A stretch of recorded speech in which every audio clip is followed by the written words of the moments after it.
अस्सलाम वालेकुम my dear students, my name is Hasan Raza. उम्मीद करता हूँ आप तमाम स्टूडेंट्स बखैर व आफियत हैं। डियर स्टूडेंट्स, आज के इस लेक्चर में हम अपनी एक्सरसाइज को ही आगे लेके चलेंगे।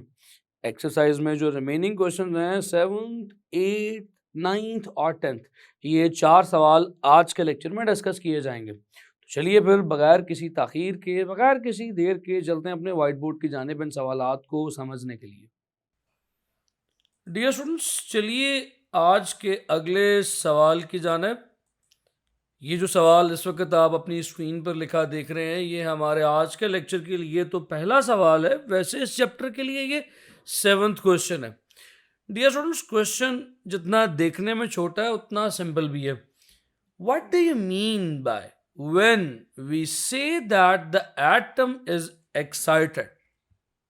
सवाल में ही कहा जा रहा है व्हाट डू यू मीन, आपका क्या मतलब है when we say that the atom is excited. असल में हमसे ये पूछा जा रहा है कि जब हम एक्साइटेड का वर्ड एक एटम के लिए यूज करते हैं तो क्या हमें ये इल्म है भी या नहीं कि एक एटम के एक्साइटेड होने से क्या मुराद है। डियर स्टूडेंट्स, चलिए इस एटम की एक्साइटेशन को जरा पहले थोड़ा सा रिकॉल कर लें। ऑल्दो के ये सारा एक्साइटेशन और डी एक्साइटेशन का अमल हम कई दफ़ा डिस्कस कर चुके हैं और चैप्टर के दौरान सीख भी चुके हैं। बस एक दफ़ा जल्दी से रिकॉल कर लेते हैं। हम जानते हैं कि जब हम एक एटम की बात करते हैं, लेट्स से अगर हाइड्रोजन के एटम ही की बात कर ली जाए, समझना थोड़ा सा आसान है इसे। इसके पास एक इलेक्ट्रॉन जो इसके पहले एनर्जी लेवल या ग्राउंड स्टेट में ऑर्बिट कर रहा है। डियर स्टूडेंट्स, इस वक्त एक एटम के इलेक्ट्रॉन के पास वही एनर्जी है जो इस वक्त एक नॉर्मल हाइड्रोजन एटम के पास होनी चाहिए। इसका इलेक्ट्रॉन ग्राउंड स्टेट में ऑर्बिट कर रहा है। अगर कुछ ऐसा हो जाए कि इस इलेक्ट्रॉन को एक्सटर्नल सोर्स से कुछ एनर्जी एब्जॉर्ब करने को मिल जाए और ये एनर्जी लेट से है delta E is equals to E2 minus E1 के इक्वल, तो ये इलेक्ट्रॉन अपने पहले शेल से जंप करके चला जाएगा दूसरे शेल पे। ऐसे ही डियर स्टूडेंट्स, अब आप ये कह सकते हैं कि इस एटम की ओवरऑल एनर्जी बढ़ गई। क्यों एनर्जी बढ़ गई? क्योंकि देखिए इस एटम ही का तो इलेक्ट्रॉन है जो एनर्जी एब्जॉर्ब कर रहा है। तो अगर इलेक्ट्रॉन ने एनर्जी एब्जॉर्ब की, इलेक्ट्रॉन ने एनर्जी बढ़ाई, तो इलेक्ट्रॉन चूंकि एटम ही का है तो ओवरऑल हमारे एटम की एनर्जी बढ़ चुकी है। जब एक एटम की एनर्जी बढ़ जाए डियर स्टूडेंट्स, तो हम ये कहते हैं कि एटम पूरे का पूरा एक्साइटेड स्टेट पे चला गया है। एटम एक्साइट हो चुका है, यानी atom is now not at lower energy, it is at higher energy. तो चलिए अब इसके भी आंसर को डिस्कस करते हैं डियर स्टूडेंट्स, लिख लेते हैं ताकि हम अपने एग्जाम में इसका जवाब प्रॉपरली लिख सकें। सवाल का जवाब बहुत सिंपल है, चलिए लिखते हैं। हम कहेंगे when, when an atom, जब एक एटम एब्जॉर्ब, जब एक एटम एब्जॉर्ब करता है, absorb the energy from external source, किसी भी एक्सटर्नल सोर्स से, फ्रॉम एक्सटर्नल सोर्स, तो होता क्या जी? its electrons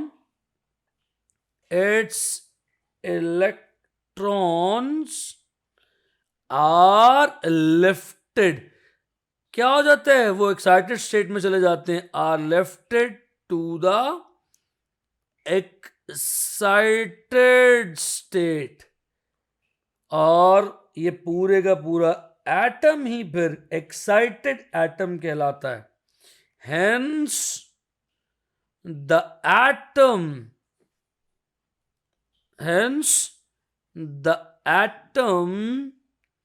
as a whole is said to be in excited state। तो पूरे का पूरा एटम ही एक्साइटेड स्टेट में चला जाता है। हम पूरे के पूरे एटम को ही फिर एक एक्साइटेड एटम कहते हैं। तो dear students, it was a very simple question. उम्मीद करता हूं कि आपको ये सवाल समझ आ चुका है।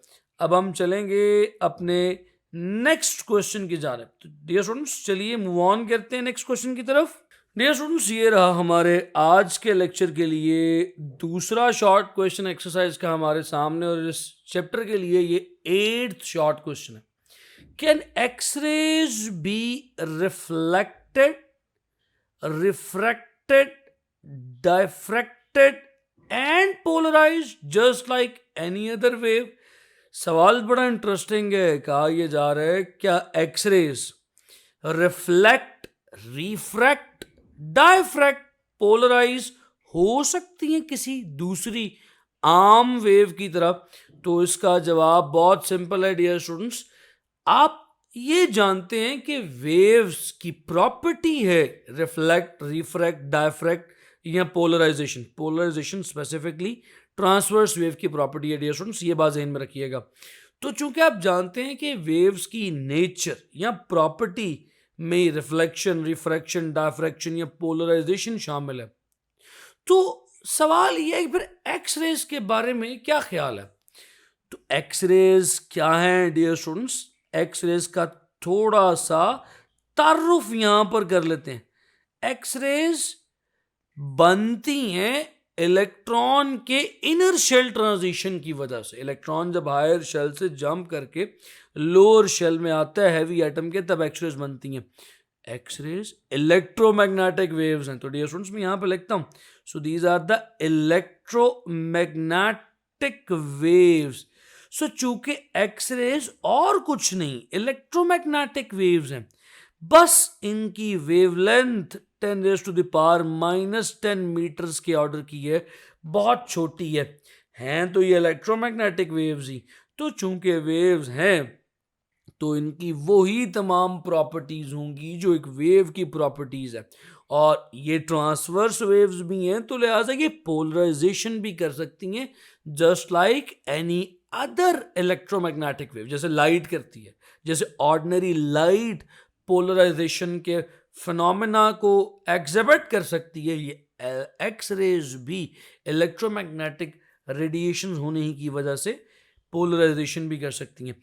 तो डियर स्टूडेंट्स, अब हम बढ़ेंगे इस सादा से सवाल के आंसर की जानिब। बहुत सिंपल सा सवाल, और उससे भी ज्यादा सिंपल उसका जवाब। तो डियर स्टूडेंट्स, जवाब क्या है? So X rays are the electro, क्या है जी ये? इलेक्ट्रोमैग्नेटिक रेज, जस्ट लाइक, बिल्कुल वैसे ही, just like the ordinary light, बिल्कुल ऑर्डिनरी लाइट की तरह एक्स रेज भी इलेक्ट्रोमैग्नेटिक रेज ही हैं। सो डियर स्टूडेंट्स, चूंकि अब इलेक्ट्रोमैग्नेटिक रेज हैं, तो ये तमाम फिनोमेना जैसे कि रिफ्लेक्शन, रिफ्रैक्शन या डायफ्रैक्शन या पोलराइजेशन कर सकते हैं। सो हम यहां पे लिखेंगे, so they can exhibit the reflection, refraction, diffraction and polarization। तो डियर स्टूडेंट्स, ये रिफ्लेक्शन, रिफ्रैक्शन, डायफ्रैक्शन और पोलराइजेशन जैसे प्रोसेसेस, इन जैसे फिनोमेनास एग्जिबिट कर सकती है। सो हम ये कहेंगे, X rays are the electromagnetic rays just like the ordinary light, so they can exhibit reflection, refraction, diffraction and polarization. अब इसकी एग्जाम्पल भी छोटी सी दे देते हैं। इसकी एग्जाम्पल आपने पढ़ी हुई है अपनी क्लास 11 के चैप्टर नंबर 10 में। क्या पढ़ी थी? X-rays diffraction. एक्स-रेज डायफ्रैक्शन कौन सी? Through crystal structure. याद है डियर स्टूडेंट्स आपको, आपने एक्सरे डायफ्रैक्शन पढ़ी थी क्रिस्टल स्ट्रक्चर से, और उसके लिए आपने एक लॉ भी पढ़ा था जिसे ब्रैग्स लॉ कहते हैं। So that is X ray diffraction. X ray की डायफ्रैक्शन ही की वो एग्जांपल है। तो उसका मतलब ये हुआ कि एक्सरेज डायफ्रैक्शन कर सकती हैं। तो डियर स्टूडेंट्स ये हमारा क्वेश्चन नंबर 8 भी इस चैप्टर का, उम्मीद करता हूं कि यहां पे आपको समझ आ गया है, क्लियर हो चुका है। चलिए अब बढ़ते हैं इस चैप्टर के नेक्स्ट 9th क्वेश्चन की जानिब।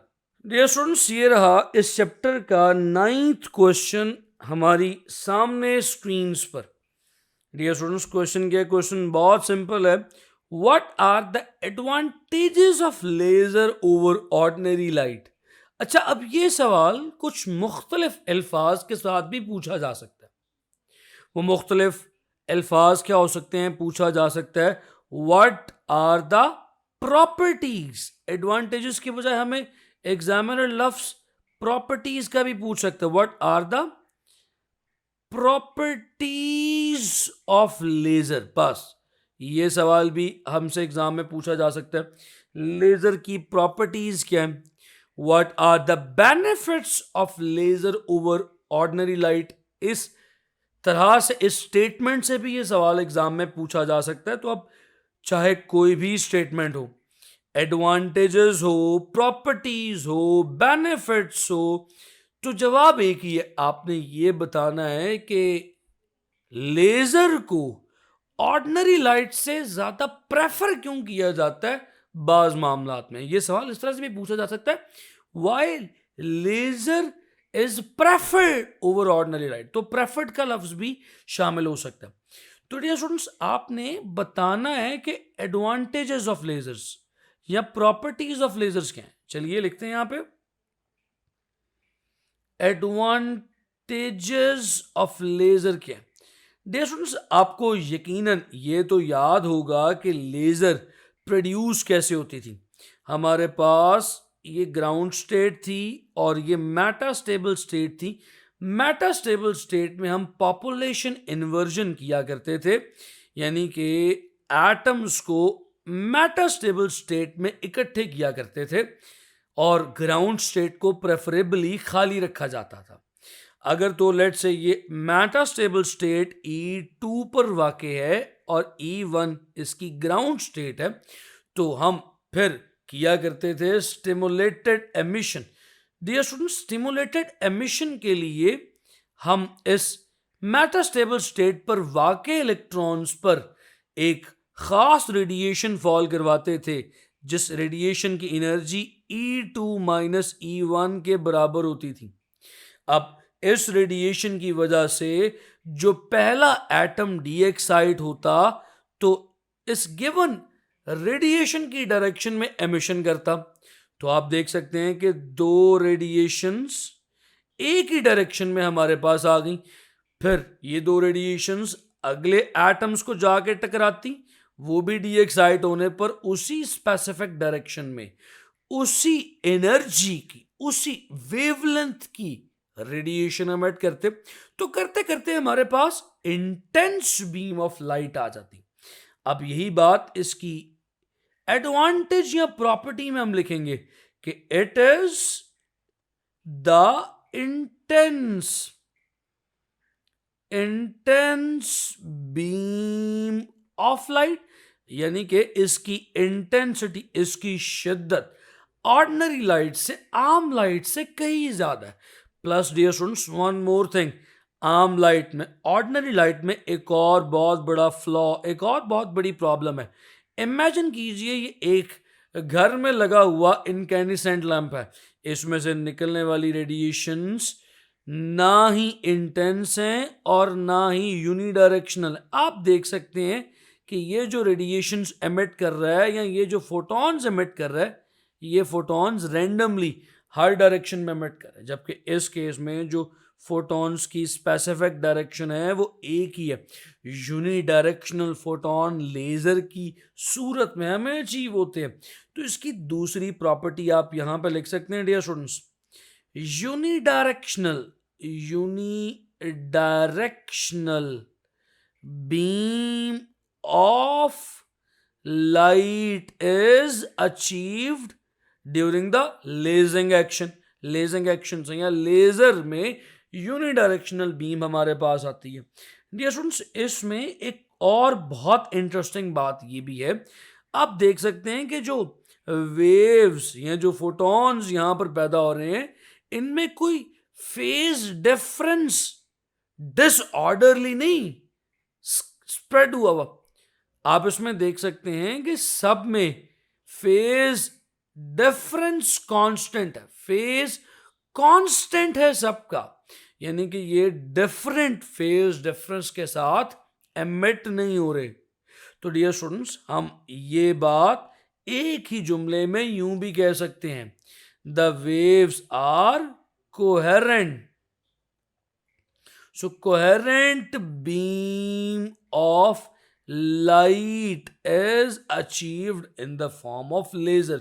So intense है, unidirectional है, coherent है, और last but not the least dear students, ये जितने भी फोटोन हैं सब की एनर्जी इन्हीं दो एनर्जी लेवल्स के डिफरेंस के इक्वल है, यानी कि सबकी एनर्जी बराबर है।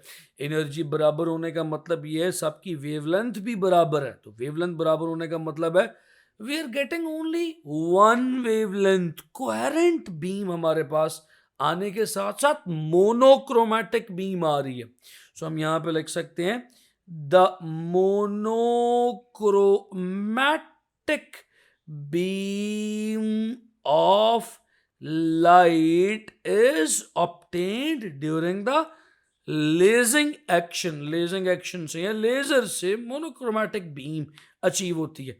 तो अब यहां पर हमारे पास लेजर के एडवांटेजेस कह लें, प्रॉपर्टीज कह लें, या लेजर के बेनिफिट्स कह लें, वो चार हैं। इंटेंस है, यूनिडायरेक्शनल है, कोहेरेंट है, मोनोक्रोमैटिक है। ये सारी प्रॉपर्टीज ऑर्डिनरी लाइट में मौजूद नहीं है डियर स्टूडेंट्स, ये सारी प्रॉपर्टीज फकत इस लेजर में मौजूद है। उम्मीद करता हूं कि ये 9th क्वेश्चन भी डियर स्टूडेंट्स आपको क्लियर हो चुका है। अब हम मूव ऑन करने लगे हैं अपने अगले सवाल की जानिब, जो कि इस चैप्टर की एक्सरसाइज का लास्ट क्वेश्चन है। तो डियर स्टूडेंट्स चलिए फिर चलते हैं क्वेश्चन नंबर 10 की जानिब। ऑलराइट जी डियर स्टूडेंट्स, ये रहा हमारे आज के लेक्चर के लिए लास्ट क्वेश्चन, और इस चैप्टर के लिए भी ऑलराइट जी डियर स्टूडेंट्स, ये रहा हमारे आज के लेक्चर का लास्ट क्वेश्चन, और इस चैप्टर के लिए भी है एक लास्ट क्वेश्चन, क्वेश्चन नंबर 10। चलिए पढ़ते हैं। While laser action could not occur without population inversion, population inversion के बगैर लेजर एक्शन क्यों नहीं हो सकता? आगे पूरे सवाल की स्टेटमेंट कुछ इस तरह से है, without population inversion between atomic levels. So सवाल तो आपने देख लिया, सवाल बहुत सिंपल है, explain why laser action could not occur without population inversion between atomic levels. देखिए, इस सवाल को आंसर करने से पहले आपको रिकॉल करना पड़ेगा लेजिंग एक्शन क्या है। आप जल्दी से एक लम्हे में मेरे साथ चल के ज़रा रिकॉल कर लें लेज़र प्रोड्यूस कैसे होती है। हमने कहा था कि हमारे पास किसी गैशियस स्टेट में एटम्स अपनी ग्राउंड स्टेट में मौजूद है। ये रही ग्राउंड स्टेट में एटम्स, जहाँ पर ज़्यादा या ढेर सारी तादाद एटम्स की ग्राउंड स्टेट में ही है। इसे नॉर्मल स्टेट भी कहते हैं या नॉर्मल पॉपुलेशन भी कहते हैं। फिर हमने क्या किया डियर स्टूडेंट्स, एक मेटास्टेबल स्टेट तलाश की। अब प्रॉब्लम यह है कि मेटास्टेबल स्टेट तक जाया नहीं जा सकता, मुश्किल है। हमारी किताब में एक लाइन लिखी हुई है, the excitation to the metastable state is difficult. तो हमने क्या किया, इन एटम्स को मेटास्टेबल स्टेट से बुलंद एक स्टेट, हाई एनर्जी स्टेट या एक्साइटेड स्टेट E3 तक एक्साइट किया। तो E1 से E3 तक एक्साइटेशन, E1 से E3 तक जो एक्साइटेशन का अमल है डियर स्टूडेंट्स, वो शुरू हो गया। अब इस बहुत इंपॉर्टेंट गुफ्तगू मैं आपके साथ करने लगा, जरा गौर से सुनिएगा। इस एक्साइटेशन के अमल में इलेक्ट्रॉन्स या एटम्स कह लीजिए E3 पर जाएंगे और बहुत थोड़े से टाइम में, क्योंकि आप जानते हैं E3 पर इस इलेक्ट्रॉन का रिजाइडिंग टाइम 10⁻³ सेकेंड्स है, तो बहुत थोड़े से टाइम में ये इलेक्ट्रॉन्स डी एक्साइट करके E2 पे यानी कि मेटास्टेबल स्टेट पे, इसे E2 कह देते हैं, इकट्ठे होना शुरू हो जाएंगे। So dear students, Aahista Aahista तमाम के तमाम ग्राउंड स्टेट वाले एटम्स यहां से जाकर छोड़कर ग्राउंड स्टेट को मेटास्टेबल स्टेट में इकट्ठे हो जाएंगे। इस अमल को पॉपुलेशन इन्वर्जन कहते हैं। अगर पॉपुलेशन इन्वर्जन अचीव हो जाए फिर हम करवाते हैं स्पॉन्टेनियस एमिशन। स्पॉन्टेनियस एमिशन के लिए हम डेल्टा ई यानी E2 माइनस E1 इस एनर्जी डिफरेंस के इक्वल एक फोटोन फॉल करवाते हैं। उस फोटोन के एक एटम पर टकराने से एक और फोटोन जनरेट होता है, वो एटम या वो इलेक्ट्रॉन डी एक्साइट कर जाता है और उससे अगले एटम से जब फोटोन टकराता है तो एक और फोटोन जनरेट होता है। तो ऐसे सीरीज ऑफ फोटॉन्स पैदा होने शुरू हो जाते हैं और एक इंटेंस बीम जनरेट हो जाती है। सो ये था लेजर का एक्शन। स्टूडेंट्स, अब इमेजिन कर लें कि अगर आप यही कुछ अचीव करना चाह रहे हैं विदाउट पॉपुलेशन इन्वर्जन तो फिर क्या होगा। आइए अब मैं आपको सिखाता हूं कि पॉपुलेशन इन्वर्जन के बगैर क्या प्रॉब्लम हो सकती है। पॉपुलेशन इन्वर्जन के बगैर अगर ये ग्राउंड स्टेट है, ये मेटास्टेबल स्टेट है, हमारे पास ग्राउंड स्टेट में ज्यादा एटम्स मौजूद हैं, यू कैन सी, और लेट्स से हमारे पास मेटास्टेबल स्टेट में एक ही एटम मौजूद है।